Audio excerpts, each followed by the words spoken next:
Hey team, and welcome to another video in our Astrological Magical Elections video series. Today we are going to cover those magical elections that are going to be available to us between our Sagittarius Full Moon on June 14th until our Cancer New Moon on June 28th. And so of course we're going from Full Moon to New Moon, and that means that we are working with the waning phase of the moon. And in the waning phase we typically, especially when it comes to lunar mansions, want to make sure that we are tapping into her more destructive, or more diminishing, or more dismissing powers. When it comes to working with like planetary and fixed star talismans, this can be something you can incorporate into the creation of that election if you so choose, but it's really not super important unless of course it's a lunar talisman, and so that's why we pay a little bit more attention to it, or I guess we could say that the priority jumps pretty high in our list when it comes to lunar mansions or moon type talismans. That lunar phase becomes then really important in a way that it isn't that much important into less lunar attuned talismans like for the other planets or for the fixed stars. That being said, we do have a good selection of talismans for us to work with during this period, but because there is a lot of overlap at this time between the three locations that we typically survey, we're going to go ahead and do this one a little bit old school style, where we discuss one election and then talk about its different regional variants. So our first electional chart is going to be for a Mercury planetary talisman, and this one is always a real treat to be able to get because Mercury planetary talismans are actually very rare, and this has a lot to do with kind of Mercury's unique position, especially in relation to the sun. As many of you will probably know, Mercury cannot be more than 28 degrees from the sun, and for 7.5 degrees of those, Mercury is combust and absolutely not usable. And then for another 7.5 degrees up to the 15-degree mark, Mercury is what's called under the beams. And that's a little bit more usable, but definitely not ideal in a lot of circumstances. So still a lot of people choose to skip Mercury being under the beams. And when you have, 15 out of 28 degrees just off the table, it becomes really difficult to kind of manage that, especially since Mercury tends to move really quickly. So they move through Gemini and Virgo very, and they're gone.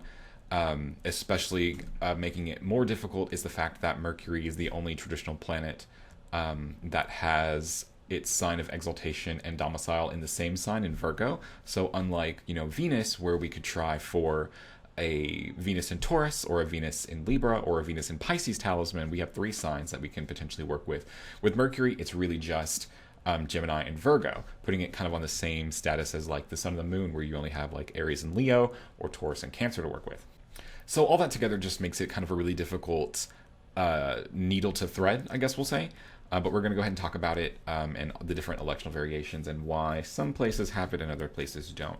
Our first chart here is going to be for Mercury election in the North American continent, and this is going to be on June 16th at around 11:40 a.m. my time, so close to noon central. And taking a look at our election here, we have, of course, Mercury in Gemini on the midheaven, exactly where we want it. We have Virgo rising, so only Mercury is the planet that we're concerned with as far as like the ruler of the first house. And keeping that safe goes, Mercury is not square Mars, no longer afflicted by Saturn. It's safely separated from that Saturn square that it experienced at like 25-ish degrees Taurus. And so yeah, that's good. We also have the moon applying an out of sign trine to Mercury. It is the next aspect that the moon will make in 6 degrees, which is good. But of course the flavor is going to be a little bit different. Capricorn moon versus like a potentially Aquarius moon would have been great, but not able to make that work for North America. And the real selling point for this is that it actually takes place during Mercury's hour, because when you want to work with planetary talismans, you want to make sure that you have an agreement between either the planetary day or the planetary hour, and this takes place on Jupiter's day and Mercury's hour. So all in all, a really great chart. The only really kind of downside to this chart is that, of course, it would have been really nice if the moon had been like in Aquarius to make like both a whole sign aspect and a aspect by degree, but aspects by degree have always been more important to me, sort of that immediate connection rather than like a sign connection, I think. But yeah, that's really all there is to say about it. Mercury's well placed in his sign of domicile, angular, it's Mercury's hour, the moon's next aspect is to Mercury, neither are afflicted. The ascendant is fine. Everything really checks out. And this is kind of in a contrast to the Western European version of this chart here, which has a very similar setup, but is different in kind of one major way, which makes it less ideal than the than the North American chart. So here we have a very, very similar setup. Virgo rising with Mercury as the ruler of the first house on the midheaven. You can actually move this time forward if you want to get Mercury closer to the midheaven. That's totally fine. This chart is set for June 16th at kind of that same time-ish, 11:50. This is 11:52. And really the difference between this chart and the North American chart is with the moon. Here you can see the moon's at 22 degrees Capricorn. And let me get rid of this line here. Okay. To where you can see that the moon's next aspect is the trine to Mercury, just recently having separated from the trine to Venus. And you can see that the moon is further from Mercury, and that's really the downside in this one. Whereas in the North American version of this chart, the moon was like 6 degrees away from Mercury, which is totally fine. Here we're like getting over like 10 degrees away, which is a little far.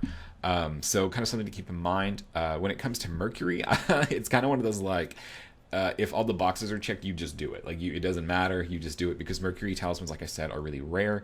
And so it becomes more of a question of, is this talisman, like is this election chart worth throwing out because the moon is so far from Mercury? And that would be kind of up to you, honestly. I would say it's probably a bit far. And that's really kind of difficult to kind of cement and make work very well. But others may have a different opinion about how far the moon has to be from a planet to be considered out of orb of aspect and things like that. I know there are some people who give like 12 degrees to the moon and things like that. So that would be something that I kind of leave to your discretion, but it is an opportunity coming up. Mercury talismans are kind of rare, so here's the next one.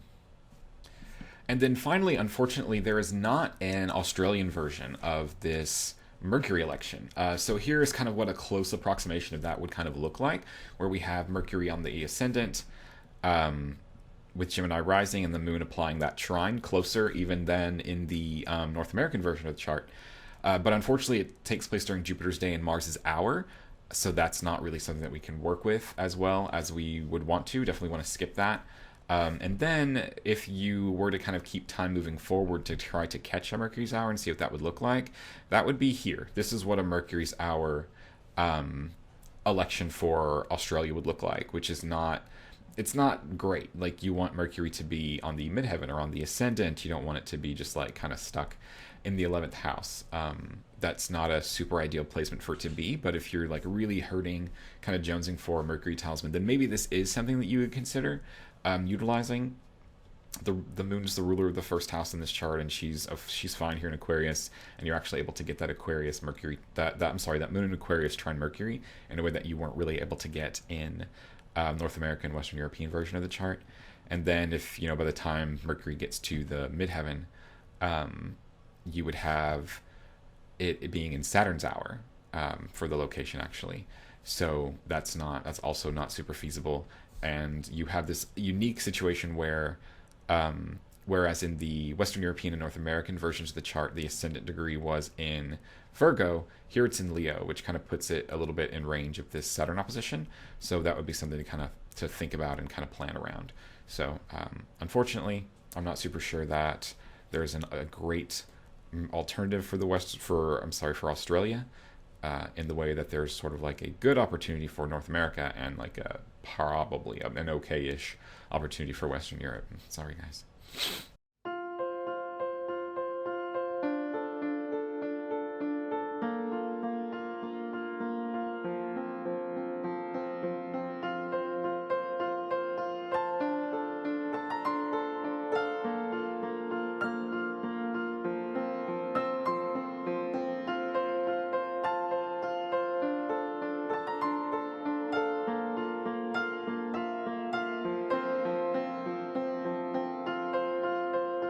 But all right, there was an opportunity, hit my desk, for a Mercury planetary talisman for North America and Western Europe, and maybe for Australia if you want to be adventurous with Mercury in the 11th. Our second electional opportunity was actually a little bit earlier because I like to jump ahead in time. Is for a 23rd Lunar Mansion talisman, and the 23rd Lunar Mansion is called the Luck of the Swallower, the Auspices of the Slaughterer. And it is a talisman that is very much focused on, those waning moon powers that we talked about at the beginning. It is a talisman that's very much focused on, devouring, on swallowing, on consuming, on diminishing, on eating up. And this can be something that can be very helpful if we apply it kind of strategically to situations in our life that we no longer want in our lives. This is kind of the main selling point, I guess, of waning moon talismans is we select a thing in our life that we're like, kind of tired of that, and we make a commitment to get rid of it. Whether that be, breaking a bad habit, letting go of a bad relationship, anything like that. But the 23rd Lunar Mansion also has a particular power when it comes to healing. It is probably the only really great, the only healing talisman that I am comfortable with in a waning moon phase, which is kind of saying a lot because generally I'm uncomfortable with such an idea, just kind of like in general. I don't like that idea very much. But with the 23rd Lunar Mansion, it is of course kind of hardwired into what it does. It's about consuming. And so because we're told textually in the tradition that it's a healing talisman, then it must be, kind of putting two and two together, a more waning moon healing talisman, which is actually kind of neat to have, even if even if it makes me squeamish. But because, of course, the 23rd Lunar Mansion is called the Swallower, the auspices of the Swallower, it can be used generally for any kind of health condition, chronic pain, chronic fatigue, illness, anything like that. But because of this kind of connection with swallowing, it of course means that it has kind of a specific connection to, the tools of swallowing or eating. So like your jaws, your teeth, your tongue, your mouth, your throat, larynx, and probably the rest of your digestive system as well. So something to keep in mind if you're having a specific issue with those areas of the body. The 23rd Lunar Mansion can be very helpful to address those concerns. But if you're not, then you can also utilize it for its more kind of standard diminishing, getting rid of, banishing kind of powers. That can work here too. Taking a look at our lections, the North American continent's version of this chart happens on June 16th at 2:22 in the morning Central Time. And taking a look at our election here, we've got, of course, Aries rising with Mars in the first house. Mars rules the ascendant here. The moon is placed in the midheaven, and she is applying the trine to Venus in Taurus. And I really like this energy. Venus in Taurus is, of course, a benefic planet, and anytime we have these conversations, I always make sure to mention that when it comes to diminishing, when it comes to banishing things, when it comes to getting rid of things, benefics and malefics have different attitudes or approaches to doing so. Benefics tend to make the quitting, the cessation easier, but it's drawn out over a longer period of time. It's the weaning off of something. Malefics tend to be much rougher in their approach to getting rid of things, but it's a little bit harder to do. So this is more of like the quitting cold turkey, kind of dealing with withdrawals, of course in like an extreme kind of a thing, but just kind of like giving an idea, like a metaphor of what this is like. So it tends to be a little bit more aggressive, assertive, and then having to kind of deal with those consequences. Whereas Venus is more of like breaking up politely and, kind of, trying to be friends afterwards, even if you don't super want that, kind of energy. So depending on what your personality is, what method you tend to prefer, and what your situation is, then the connection with Venus may not be, super appropriate for what you're trying to accomplish. So something to keep in mind with that. But otherwise, there's not really anything to report very much with this election. There is a square aspect here to point out between the moon and between the moon and Mars, like that. But that's okay in this context because we've made Mars the ruler of the first house.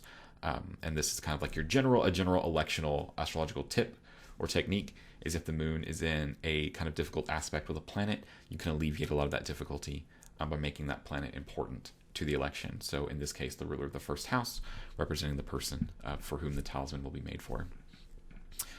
So that's just what you do. That's how you kind of take the bite out of a malefic connection like that.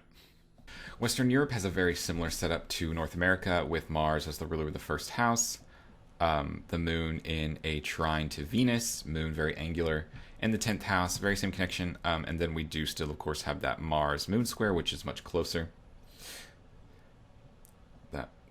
That Mars moon square. which is of course much closer in this chart. But again, you take the bite out of it by making Mars the ruler of the first house, to where it's not as bad of as it's not an affliction to the moon at that point.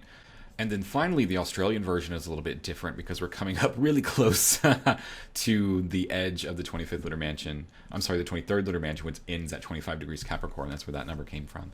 And the Australian version is on June 16th at 23:25, so just around 11:30 at night. So this one is a little bit different, so we can talk about it a little bit more. And this has Pisces rising, which points us to Jupiter as the ruler of the first house, who is unafflicted by Mars or Saturn, far enough away from the conjunction of Mars, so I don't have to worry about it.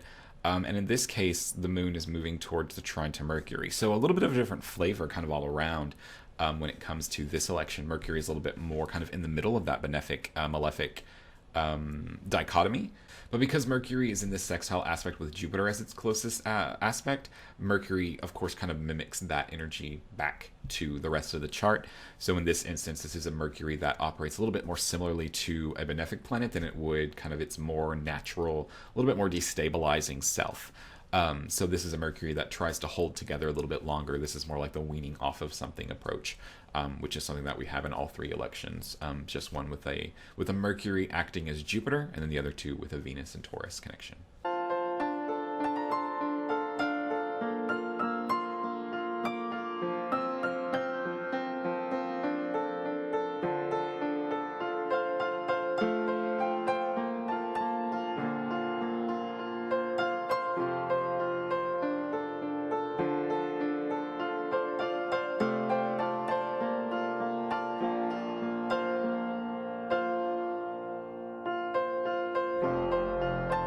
And then our third electional opportunity is going to be for a Mars planetary talisman. So this is two planetary talismans in one time frame. So I hope you feel like you've won the lottery, basically.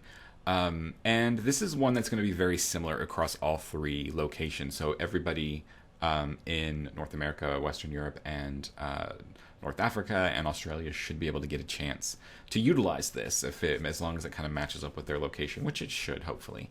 And our North American version of this chart is on June 22nd at 2:08 in the morning. So another up all night talisman. There's a lot of those, but this is good. I like Mars talismans at night. I think that makes sense. And of course, our focus, as you probably can immediately see, is to this Moon-Mars conjunction on the ascendant. So we have the Moon in 14 degrees Aries, applying a conjunction immediately to Mars at 20 degrees Aries. Mars is the ruler of the first house in Aries, and it's Mars's day at this time. Just a really nice chart, like a really great chart to have. There's nothing to worry about with it. Saturn isn't in a bad aspect with Mars. Mars doesn't combust the sun. The ruler of the first house isn't afflicted because it's Mars. The moon's not afflicted because Mars is the planet that we want to work with. So just all in all, a really great Mars talisman to work with, especially since it's a waning moon. We can connect this back. Especially since it's a waning moon, this could be useful for somebody who struggles with controlling Mars. So people who have anger issues, people who have like hot flashes, run fevers, high blood pressure. There's even like a medical connection to it here you can have. There's a way that you can work this to more specifically indicate like a toning down or a control or a reining in of Mars. Because of that waning moon, as opposed to like a more waxing moon Mars, which would be about like fanning the fires. You absolutely can do that with this talisman, but because the moon is waning in it, we have a little bit more of that connection going in with it. So all in all, just a really beautiful Mars in Aries talisman to work with, especially since it takes place on Mars's day. Keep in mind that on the calendar, June 22nd is a Wednesday. But because planetary days work from sunrise to sunrise, it is actually still astrologically Tuesday until the sun rises a few hours after this chart. So something to keep in mind, maybe something you didn't know. But yeah, astrology tracks time a little bit differently. Our next chart to take a look at is actually the Western Europe and North African version of this chart. This one takes place on June 22nd at 2:15 in the morning, so very similar time-ish to the North American version. But here we're a little bit different. We have kind of that same issue that we had with the Mercury talisman, in my opinion, to where you have the moon conjoined the ascendant, applying that immediate conjunction to Mars. But now we're about 9 degrees away, so we're starting to get a little far. I think that's fine. 9 degrees is it 10 degrees is what I usually consider for a Mars moon aspect. I'd like count in my head. So 9 degrees is totally with an orb of that. That's totally fine. But it's just like the farthest one in these. So a little bit less awesome, I guess we'll say, for Western Europe and North Africa. But hey, you know, you still get in. It's not as far as the Mercury one where it was like, you know, whoo, way out of left field. So I wouldn't super worry about it. But this is the farthest Moon-Mars connection we have. Again, same things that we talked about with the North American version of the chart. Saturn is not configured with this malevolently. There's no square aspect, no opposition, nothing like that. Mars isn't combust the sun. The moon's doing well. So just all in all, it's a good chart. It's a good chart. Of course, this takes place again on the calendar on a Wednesday, but astrologically, it's still Mars's day, and that's what we want. Mars's day or Mars's hour, both would be awesome, but it is Mars's day this time. And then we have the Australian version of this chart, which I think is the best one, and that's mostly just because the Moon and Mars are so close together in this one. Which I just think is really nice. And this chart is set for June 23rd at 1:32 in the morning for Australia. And I was worried that Australia would not get this opportunity because while in the other charts for North America and Western Europe and North Africa, it was, Wednesday morning by the calendar, but Tuesday night still by astrological timekeeping. But for Australia, it's actually like Thursday morning. So Jupiter's day, and I was like, oh no, which means it would be like Mercury's day, Mercury's night, technically, by astrological timekeeping. So I was like, oh no, Australia, I'm so sorry, guys. But this actually takes place during Mars's hour, which is really great. So you either want the day or you want the hour. Both are best, but if you can get one, then you're good to go. And yeah, so it's just a really good chart. Again, Moon-Mars conjunction on the ascendant. Moon immediately applying that conjunction to Mars. Just a really strong connection between these two planets. Saturn not involved in a malicious messing it up kind of way. Mars isn't afflicted or hurt by any other planet. The Moon's doing fine. Applying to that conjunction of the target planet. Just all in all, a super awesome chart. Very excited to have one. To where, yeah, there's just not a lot of... It's just one of those charts that like everything just looks good. So there's almost nothing to say about it other than like, yep, it's good. Yeah, you should do it. Yeah.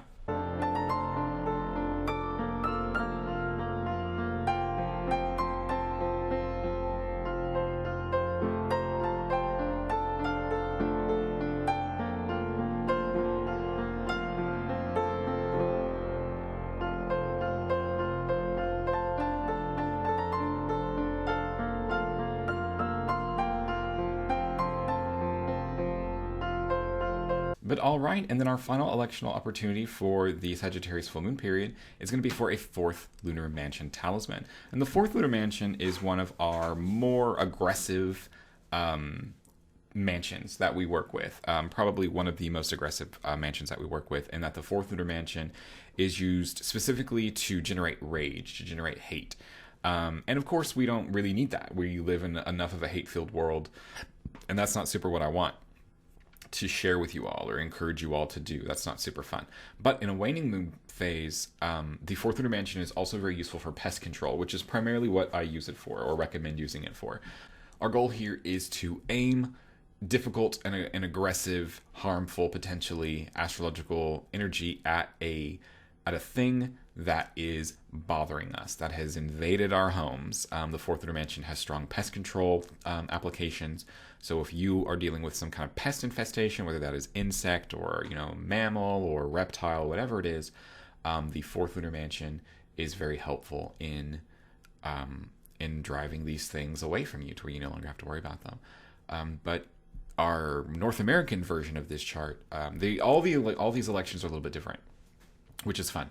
So I kind of had to make this work for different places. But our North American version of this chart takes place on June 24th at 10:09 a.m. And this is the one that I was kind of the least happy with. But, we'll take what we can get, I guess. And so we have the moon in the 4th Lunar Mansion conjoined the midheaven, which is good. And at this time, she's applying the conjunction with the node, which you never want. But you do in this situation. And she is applying kind of a wide square with Saturn, with the retrograde Saturn here in the 7th house. At the same time, you want to look at the ruler of the 1st house, which is the sun in Cancer. And, unfortunately, the sun in Cancer is doing pretty well. There's not like a difficult aspect for the sun to deal with. We're really far from the square of Mars. Not to worry about that. But what we do have is the ascendant being opposite that same retrograde Saturn. So we still kind of carry that in. And so for those who are newer to this application of astrological magic, generally we want to make sure that all these things, the moon, the ruler of the first house, and the ascendant, are well placed and protected. But when we're dealing with pest control talismans, we're doing the opposite. We want to make sure that these are harmed, to kind of create that energy, that similarity of being uncomfortable, to be able to kind of focus that in on whatever pest that we are dealing with. So, yeah, so here, I liked this one less because the moon was so far from the node, and Saturn, and the Saturn square. The moon was just kind of far from both of these points, and I would like them to be closer together. And then the sun being the ruler of the first house and not being afflicted, it was just like, okay, sure, why not? It's a decent election. It has everything that it needs, but it doesn't have like the teeth exactly that some of the other locations will have for their options for this. The Western European and North African version of this chart takes place on June 25th at 3:33 in the morning. Very similar, well, not exactly a similar setup, I guess, now that I say that out loud. We have the moon on the ascendant, conjoined to the node, applying to the conjunction of the node, which again you never want, and also that square of Saturn, with Saturn also being square the ascendant. The ruler of the first house in this is Venus, who's in Gemini. Again, another situation where like the ruler of the first house just wasn't as afflicted as I wanted it to be, so I was a little less happy with this one. But I definitely like this one more than I liked the North American version, just because the moon was closer to that node in the Saturn square, whereas in the North American version she was of course quite far from it. So that's not super great for North America, but a good electional chart for Western Europe and North Africa. If you're dealing with a pest problem, here you go. I'll be your Orchid Man, if that's a thing that you guys have over there. I don't know. They're just like a pest control company over here in the States. So. I don't even know if they're still in business. I assume they are. So we'll find out. This video brought to you by Orkin. And then finally, the Australian version of this chart, which I thought was the best, which might be good because like, you guys have gigantic spiders and I just couldn't handle that. So you guys need like super powered pest control talismans, I guess, in Australia. And their version of this chart takes place on June 25th at 8:54 in the morning. So they even get to like go to bed at a decent hour. So this one's not fair. But in this election, you have the moon again on the midheaven, conjoined that node, which you never generally want, but here it's fine. Just within a few degrees. She's applying that square to Saturn in a few degrees. And then this one is my favorite one because at the same time you get the square to Mars from the ascendant at 21 degrees Cancer. And because Cancer is on the ascendant, that points us back to the moon, who is applying to the node and square Mars. So it's just like a really fun loop, I guess, of the moon being severely afflicted, representing, of course, just being the moon, which is the main planet that we look for in astrological magic and many other branches of astrology in many different contexts. But also because she rules the first house in this chart, we kind of like come back to it. It's double accentuated in a way that it isn't in the other charts where like the sun and Venus were the rulers of the first house and didn't quite have the afflictions to really like give the chart the punch that it needed. But this one is like really bad. This one is like not a great chart for the moon. In any, like, there's no way you can spin this and be like, yep, that moon's great. And that's what you want. You want a debilitated planet that is very accentuated. That's very amplified in the chart to be able to kind of send those discombobulating, driving away vibes to whatever it is, whatever the pest is that you're just kind of tired of dealing with. So a really great chart, the best chart of this fourth Lunar Mansion series definitely goes to Australia and their double afflicted moon feedback loop that they have going on. But thank you everybody so much for sticking with me and watching. Those were all the electional opportunities that we had for this 2-week period. I want to give a special thank you to all my patrons. Thank you for your support. And if you're interested in supporting this series and taking advantage of all the different goodies that I offer, make sure to check out the link to the Patreon in the description below. Hopefully you're able to take advantage of that 23rd and 4th Lunar Mansion talismans if you're in some kind of situation where you feel like they can give you a kind of edge to help you take better care of it. And then we, of course, have those Mercury and Mars planetary talismans for this 2-week period. Super rare to have 2 planetary talismans within the same time frame, which is super awesome. And that Mars planetary talisman is super cool because it's one that everybody will be able to take advantage of. So that almost never happens. And it's really great to see that happen, specifically with a planetary talisman. Unfortunately, Australia will kind of miss out on that Mercury talisman, but I think they kind of make up for it with their what is objectively the best Mars planetary talisman. So everybody take care, and I'll see you all again on the Cancer new moon.